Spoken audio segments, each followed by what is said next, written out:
terribles momentos os que se vivían onte na cidade da Muralla, e por iso nós quixemos ir hoxe ata ali para comprobar de primeira man como está a cidade despois de todo o caos que viviron onte pola tarde. A veciñanza de Lugo está a sufrir e moito as consecuencias da borrasca Olivier. Chegamos ata este restaurante ao carón do río e atopámonos con isto.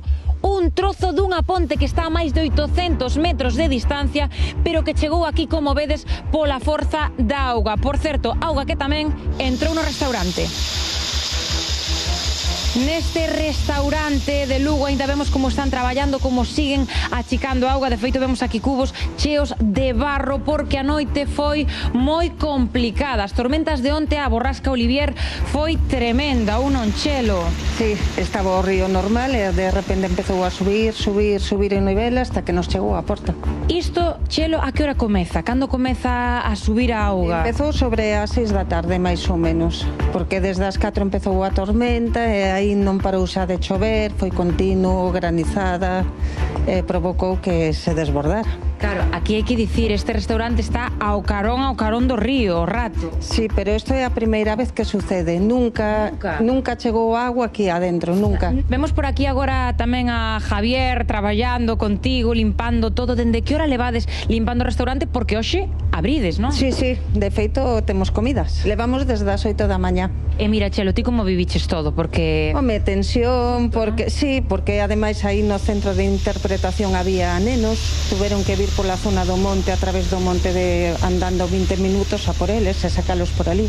E por ali había incluso máis altura. Non sei se ti en algún momento sí que pasaches moito medo e temiches un pouco incluso pola túa vida. De pensar por onde vas a salir, porque isto estaba aislado totalmente.